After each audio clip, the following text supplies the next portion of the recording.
So in this class we are going to discuss how to derive the formula for sum of n terms of an AP. ठीक है? Suppose we have an AP, so how can we find out the sum? For example, if we have an AP A1, A2, A3 and so on, AN. Now, how can we find out the sum? So A1 plus A2 plus A3 plus up to AN. So how can we find out this? ठीक है? And to get this sum, we write it as S. And as there are n number of terms, so we write it n. So Sn means sum of n terms of an AP. So A1, A2, A3 up to AN. ठीक है? So हमारा काम ये है कि ये जो formula है या फिर इसका जो फॉर्मूला बनेगा वो फॉर्मूला कैसे आता है वो हमें देखना है. ठीक है? So before going to do the actual formula, let's take an example. ठीक है?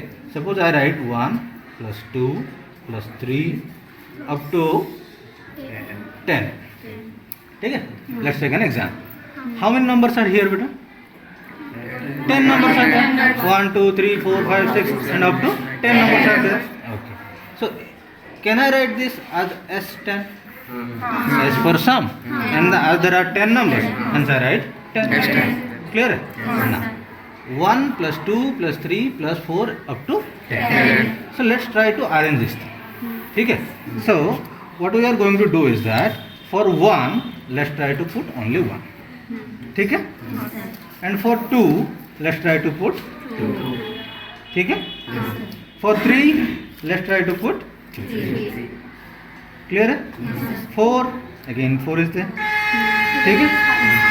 5 is there. Then 6 is there. Again 7, 8 and 9 and yeah. Is it clear to all? Yes, sir. Now this is your 1 and this is your 10. Clear है? Yes, sir. Now if we want to find the sum means we have to add all these things. ठीक है? How many number of these squares are there? We have to count. ठीक है? But if you look at this diagram, this is not a regular diagram. This is not a common diagram. ठीक है? It is not looking like a triangle. It is not looking like a rectangle. So it's very hard for us to count all the numbers. So let's try to make a common figure to us. ठीक है? So how to do that, sir? Again we have to make such kind of figure. So what will you do? Again, sir, do one thing. For 1 let's take 1. For 2 let's take the 2. For 3 let's take 3. ठीक है? Again for 4. ठीक है? Now can you arrange this thing? Arrange it. 5 is there. So let's take 5.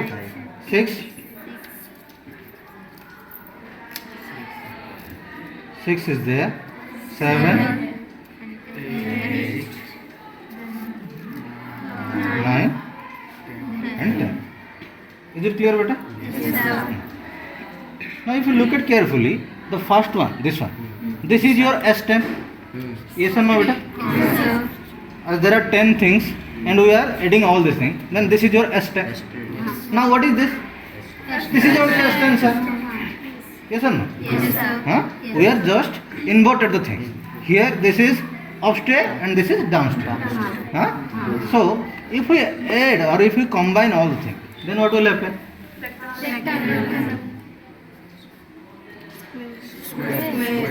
No. Always remember it will be a rectangle. Now can you see that? This is your rectangle. Is it clear, beta? Yes, sir. And what the total figure is? Sir, half is your S10 and another half is another S10. So now this will be, sir, S10 plus S10. Is it clear? Yes, sir. S10 and ये S10. ठीक है? Now this will be is equal to area of rectangle. ठीक है? ये जो rectangle बना अभी, इस रेक्टेंगल का अगर एरिया निकालेंगे तो तो ये सर ये S10 और ये S10 के साथ बराबर होगा। समझ में आ रहा है? अच्छा, ये S10 को अगर मिलाएंगे तो क्या लिख सकते हैं हम? 2S10। समझ में आएगा? अच्छा, एरिया ऑफ रेक्टेंगल का एरिया का फॉर्मूला क्या होता है बेटा? लेंथ इनटू ब्रेड्थ होता है। समझ में आ रहा है? अच्छा, इसका लेंथ निकालने की कोशिश करते हैं। बेटा ये जो ऊपर है ये वाला, ये कितना है बेटा? ये 10 है। और नीचे क्या है बेटा? तो ये पूरा कितना बनेगा? 11 बन जाएगा। तो सर क्या मैं लेंथ की जगह पे 10 + 1 लिख सकता हूँ? सर ये 10 है, ये 1 है। यहाँ पे भी देख सकते हो, ये 10 होगा, ये 1 होगा। ये 10 है और ये 1 है, ठीक है ना? तो ये 10 + 1 हो गया। अच्छा, अभी ब्रेड की बारी है। तो ब्रेड क्या है बेटा? 1 2 3 4 5 6 7 8 9 10। तो क्या मैं ब्रेड की जगह पे 10 लिख सकता हूँ? ठीक है, तो ये बन गया आपका 2S10। लेकिन सर ये 2 है, हमें तो सर S10 चाहिए। तो S10 के लिए क्या करेंगे? ये 2 को इधर ले आएंगे, इधर आएगा तो क्या बनेगा बेटा? तो 10 + 1 × 10/2। Is it clear? समझ में आ रहा है? चलिए, तो ये था हमारा इस एग्जाम्पल के लिए 1 से लेकर अगर 10 तक है तो इसका वैल्यू ये आ जाएगा। क्या समझ में आएगा? अब चलिए मान लीजिए कि ये आपका A1 है, ठीक है ना? और इस बीच में कई सारे नंबर है और ये आपका मान लीजिए AN है, ठीक है? अगर मैं बोलता हूँ ये A1 है, ये A2 है, ये A3 है, ये A4 है, तो कितना टर्म बनेगा बेटा? 4 बनेगा। तो मान लीजिए ये A6 है, तो कितना टर्म बनेगा अभी? तो ये अगर AN है तब ये कितना टर्म बनेंगे? यहाँ पे N टर्म बनेंगे। A4 के लिए 4 टर्म बनते थे, A6 के लिए 6 टर्म बनते थे, तो AN के लिए कितना टर्म बनेंगे? N टर्म बनेंगे। तो ये जो आपका ब्रेड्थ बनेगा, ये ब्रेड्थ अब कितना बन जाएगा? N बन जाएगा। ये 1 2 3 इस तरह से N बनेगा। क्या समझ में आएगा? अच्छा, अब लेंथ क्या बनेगा? सर ये A1 था और ये आपका AN बन जाएगा। ये बड़ा वाला AN है, यहाँ पे भी हमने देखा था ये AN है, तो ये भी AN बन जाएगा। तो अब ये लेंथ कितना बनेगा? सर ये AN है और ये A1 है, तो क्या मैं लेंथ की जगह पे A1 + AN लिख सकता हूँ? हाँ सर, हो जाएगा ये। तो अभी फॉर्मूला क्या बनेगा? सर 2 × S, 10 की जगह पे हम लिख लेंगे N, ठीक है? और लेंथ की जगह पे हम लिख लेंगे A1 + AN। समझ में आएगा? और ब्रेड्थ की जगह पे हम क्या लिखेंगे? क्लियर है? तो सर SN अगर निकालने की कोशिश करेंगे तो क्या बनेगा? ये 2 इधर आके, तो सर N/2 और ये बन गया आपका A1 + AN। Is it clear बेटा? तो सर अगर किसी भी एपी का फर्स्ट एन टर्म्स का अगर सम निकालने की कोशिश करें SN, तो इसका फॉर्मूला क्या बनेगा अभी?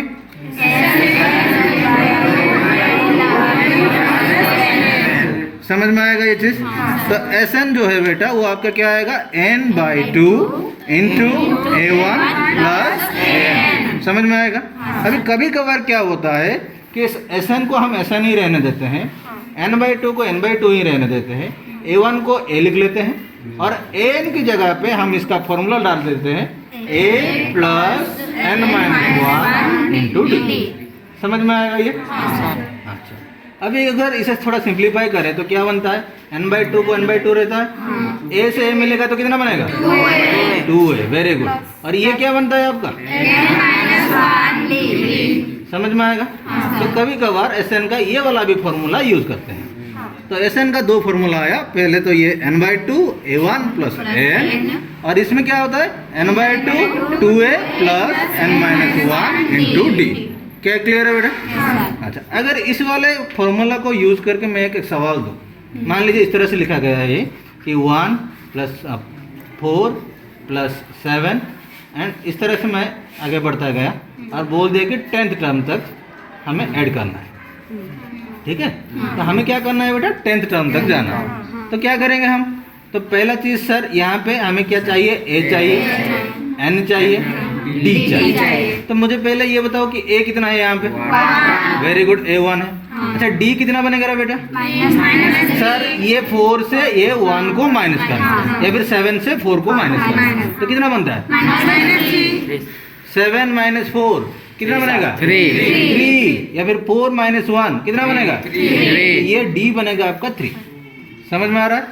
अच्छा, अभी जो ये 10th टर्म दिया है, ये n दिया है या an दिया है बेटा? n दिया है। कितना दिया है? 10। Very good. तो ये आपको a मिल गया, d मिल गया, n मिल गया। अब इसकी जगह पे वैल्यू डाल दीजिए। तो सर s n की जगह पे 10 बोल रहा है, तो s10 निकालना है। n की जगह पे कितना डालेंगे हम? 10 और बाई 2। Very good. और 2a की जगह पे क्या डालेंगे? 2 के लिए 2 और a के लिए 1। क्या है, समझ में आएगा? प्लस n की जगह पे क्या डालेंगे? 10 और एंड d की जगह पे? Is it clear? ये आपका आपस में कैंसिल हो जाएगा। कितना बनेगा यहाँ से? 5 बनेगा। ये दोनों मल्टीप्लाई हो गए तो क्या बनेंगे? Very good. और ये 3 के साथ क्या हुआ है बेटा? मल्टीप्लाई 3। क्या है, समझ में आएगा? तो 5 और ये आपका यहाँ पे प्लस दिख रहा है और मल्टीप्लाई दिख रहा है। पहले क्या करना है? प्लस करना है, मल्टीप्लाई करना है। Very good. तो ये बन जाएगा आपका 27। क्लियर है? अब ये 5 और ये 27 प्लस 2 कितना बनता है? समझ में आएगा? अब 5 से मल्टीप्लाई करेंगे। 5 9 जार 45, 5 रिमेनिंग 4, 5 2 जार 10 प्लस 4। तो आपका अगर इस तरह से एपी जाए और आपका 10 टर्म के लिए सम निकालना है, तो सम कितना बनता है? 125। क्या ये क्लियर है? तो इस तरह से आज की क्लास में हमने क्या देखा? पहले तो सर ये जो फॉर्मूला है SN का, ये फॉर्मूला कैसे हम निकाल सकते हैं। दूसरी बात ये है कि अगर फॉर्मूला आ गया तो उस फॉर्मूला का हम यूज कैसे करेंगे और हमारा जो सवाल बनता है उस सवाल का आंसर कैसे निकालें। क्या ये चीज़ क्लियर है? तो इस तरह से बेटा आप लोग चाहे तो किसी भी नंबर का या फिर किसी भी एपी का खुद का एक इस तरह से ग्राफ बना सकते हैं, या फिर आप अपना कोई भी एक क्या कहते हैं कार्डबोर्ड लेके इस तरह से आप बना सकते हैं। जो भी नीचे बनेगा वही आपका सेम ऊपर बनेगा। अब दोनों को मिला दीजिए। मिलाने से क्या होता है सर? जो एक रेक्टेंगल बन जाएगा। इस रेक्टेंगल का एरिया किसके साथ बराबर होगा सर? SN और ये SN, 2 SN के साथ बराबर होगा। और इस रेक्टेंगल का एरिया कैसे निकालेंगे सर? लेंथ इनटू ब्रेड्थ करेंगे। लेंथ क्या बनता है? ये AN बनता है और ये A1 बनता है। तो दोनों को मिलाएंगे तो AN प्लस A1 लेंथ बन जाएगा। ब्रेड्थ क्या बनेगा? यहाँ से अगर काउंट करेंगे तो कितना टर्म्स है यहाँ पे? N टर्म्स है। तो ब्रेड्थ आपका N बन गया। तो लेंथ और ब्रेड्थ को मल्टीप्लाई कर लेंगे और ये आपका 2SN के साथ बराबर होता है। तो SN का वैल्यू क्या आएगा? N/2 A1 plus A1। अगर an की जगह पे आप वैल्यू डालना चाहें तो ये आपका अलग से फॉर्मूला बन जाएगा। क्या ये चीज़ क्लियर है सबको? चलिए, थैंक यू क्लास।